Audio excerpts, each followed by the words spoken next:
Welcome back, everyone. This is my Cub Cadet Model 123 rebuild. This video I'm going to remove the gas tank, remove the muffler, and run it without the muffler. Alright, so here she is again. Got the hood open here. Got the gas tank there. I gotta remove that. I gotta take those straps off. Mainly because of this problem right, not here. That's just the straps I gotta take off. But if you look down to the bottom left, that shutoff. What I was shown as soon as I bought the thing was it leaks. I knew this. I'm gonna have to replace it. I'm wanting to put the correct replacement in there with the little sediment bowl and everything. But notice when I close it, you can instantly see gas pouring out of there. It's because that little gasket in there's cracked. Is what I found out. It actually is. It's a pretty steady drip that comes out of there, and it puts a good bit of gas just in that little second there on my glove. So I'm gonna close it off real fast. So hopefully I don't spill too much, but as you can see, it spilled a pretty good bit. Just look at my glove there. It's got tons of gas on it. Oh, it stinks. It stinks, people. Alright. Anyway, so I'm going to remove that so that I can remove the gas tank. Another problem that I know I have to work on is this plug wire right here. It's kind of chewed up. You can't see it there. Pull it off. See there where it's just kind of ripped? I mean, this plug wire is probably the original, I imagine, and it's in pretty rough shape. So I need to take that off and replace it because I want it to look good. Who knows how old that wire is? If it's from 1967, I imagine it's 43 years old. It's quick math. Anyways, take it off the coil. Just pull it out of there. See how badly damaged it is. I mean, it gets a good connection still, but I mean, it looks horrible. There's the other side of it, the part that goes into the coil. I guess is this called an ignition wire, I guess, or a spark plug wire, or coil wire, or something. Who knows? Anyways, also I need to take off this muffler. Now, the reason for it, you can't see it here. You know, it looks okay on that side, but if you go down to I got to take that bolt off. If you go down to this, right there on the right hand side, you see where that black is? That carbon, I guess, is what that is. There's a hole right there, and I was hoping maybe that was the sound, or that's what was causing my knocking sound. But as you'll see at the end of the video, after taking it off, it's still not gone completely. All right, so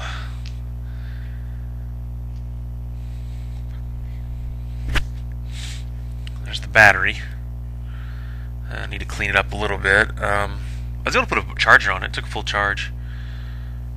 It's got a little corrosion. I'll just get a little corrosion cleaner and clean it up. Put a little water on it, clean that off. Until it's nice and clean. And there's where the wires are. Needs a little cleaning up in there, so that'll be a fun project, taking all that apart and cleaning it up, and then hopefully wiring it back up correctly, which I'm sure will take a few tries. Alright. So I gotta take these straps off. Just use a wrench and a ratchet to take both of those straps, just loosen them up. I don't have to take them all the way off, just loosen them up, pull them off to the side, and that tank will come straight up. So here we go. Alright, we're going to take the tank off to start with.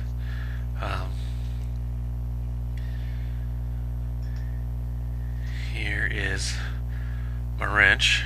It's a 7/16. I was hoping at first I could just loosen up the nut or the screw, but when you turn it like this, all it does is just turn the whole thing. So what I ended up having to do is get another 7/16 ratchet out and hold it onto the bottom and ratchet it off that way. So not too hard. Alright, here I got the straps completely loose here, and you can see my fingers. I can just pull it over to the side. That's all I need to do. I'm gonna leave those on there. I'm probably gonna take them off to paint them and everything, but for right now, as long as they come loose, the gas tank's loose, I'm in pretty good shape. So, okay, next what I have to do is, while the shutoff is off, I gotta turn that screw right there. You can barely see it, but there's a screw there. It's a flathead. And I just pull that thing back and pull straight up, and we're good to go. Alright, so I got the gas tank off. Now with a 1/2-inch wrench, I'm gonna pull off the shutoff. It just screws on there. So just put it on there. Unscrew it, and you can see it here. That's what it looked like after I took it off. It's got a little screen in there. The screen was pretty dirty. Here, if you can't really tell, but the gasket in there is broke. That I pulled the little shutoff thing all the way off, and you can see the gasket's got a little crack in it if you really look in there. Now I got to get the little gas tank mount off. Just got to get those bolts off. Then I got to take, if we could get my camera over there, got to get that one off, and then over there's another one just like it. I just have to take those off, and then that thing will come right off, no problem. I do have a question though. Let's go to the other side. What is that right there for? It obviously holds a wire, but what wire was it originally supposed to hold? I can't tell, because I look at all these wires here, and none of them reach. You know, they've probably been shortened up because they've corroded or something over time. And I just don't know which cable or which wire used to go there. You know, that's going to my charger there. You know, it's obviously way too short to get in there. There's other cables around, and I just can't figure out what would have gone in there. If somebody knows, please let me know, or maybe somebody added that extra a while back to hold a cable out of its way or something.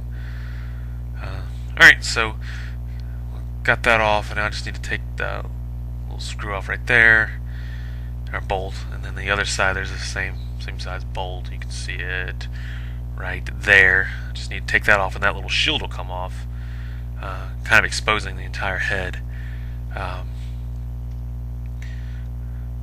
And I'm gonna, so I don't lose these, and they're not really in my way if I put them back on there. I'm just gonna put these back on the bolts they were on from the head, so I don't lose them yet. I mean, it's probably a guarantee I will lose them at some point. I have to buy some new ones, but you know, I have plans right now to not lose them. Alright, so get those on. Alright, now the muffler. Okay, so gotta take that bolt off to loosen up, and then end up having to spray a whole bunch of WD-40 in there, because I guess it was, you know, kind of rusted on and heat and stuff, and I had to put some WD-40 in there. I'm gonna maybe take that off, and haven't taken it off yet. I did spray it about 15 times with WD-40 to... Okay, here's what it is. Here you can see the hole really well. Check that big gash out in there.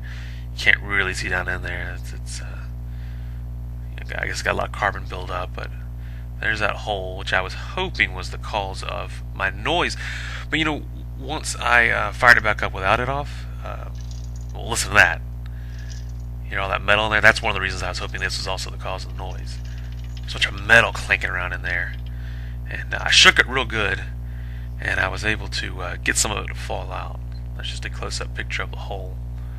I know the quality's kind of low. It's taking my camera phone. But here's the stuff that fell out of there. It's just, you know, black pieces of metal. They're kind of hard.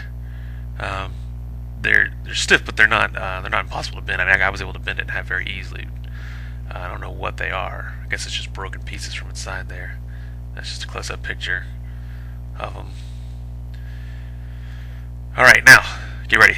I'm about to be very loud. I'm going to turn your volume down. It's going to run the engine without the muffler. It's going to be friggin' loud, as I like to say. Alright, so here it is. This is running without the muffler. It's down here at the drive shaft. I don't think the sound's any louder down here, so I don't think it's down there at the drive shaft. It's the top of the engine. It's still really loud right here next to the muffler, but I think it's just loud because there's, you know, the hole basically going into the head there. You can see some smoke coming out of there. I'm thinking there's oil getting up there. Obviously means I need to crack it open and figure out what's going on. There don't need to be burning any oil. So let me go over here to the other side in just a minute. And I think we hear the noise a little better from the other side.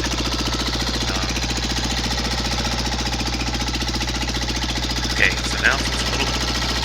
You hear it real good here at the top of the engine. You go here to the back and you can just barely hear it. It sounds like you're further away from it. It sounds really clear right there. So that makes me think maybe it really is the wristband. As you go down a little bit, you hear how the volume change there. It really does sound like it's the top of the engine. So that's it. Thanks for watching. Next time we'll remove the head, decarbonize, inspect the engine, and who knows? Maybe we'll figure something out.